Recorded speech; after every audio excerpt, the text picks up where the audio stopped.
Hantaran seorang wanita mengenai pemergian Allahyarham Datuk Seri Bung Mokhtar Radin mengundang pelbagai reaksi netizen.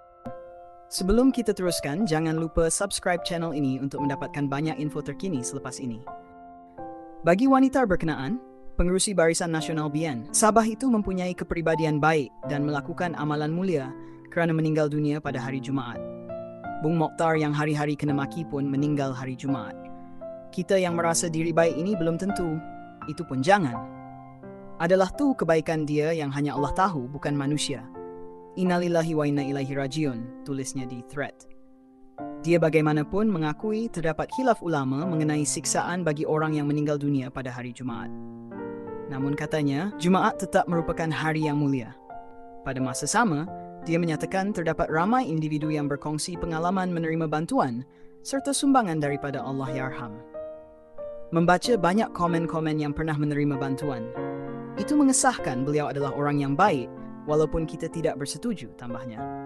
Dalam pada itu, seorang individu tampil berkongsi pengalaman menjaga Allahyarham Bung Mokhtar semasa beliau dirawat di sebuah hospital swasta di Kuala Lumpur. Menurut lelaki itu, dia juga tidak menyangka bahawa Allahyarham sering membaca Al-Quran dan melakukan solat sunat sepanjang tempoh rawatan di hospital. Saya pernah jaga dia dekat Prince Court masa dia admit.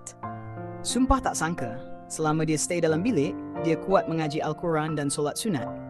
Saya pernah tegur dia, cakap, "Dato, rupanya warak juga kan?"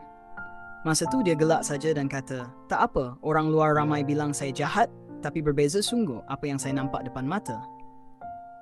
Terima kasih Dato selalu belanja kami makan sepanjang Dato admit dulu di Prince Court.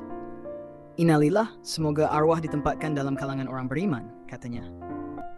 Untuk rekod, Bung Mokhtar menghembuskan nafas terakhir pada usia 66 tahun, kira-kira pukul 1.46 pagi Jumaat, di sebuah hospital swasta di kota Kinabalu. Beliau dilaporkan menerima rawatan akibat kegagalan fungsi buah pinggang dan jangkitan teruk pada paru-paru. Allahyarham meninggalkan isteri, Datin Seri Nur Asidah Alimuddin, dan Datin Seri Zizi Izzat Abdul Samad, serta 7 orang anak.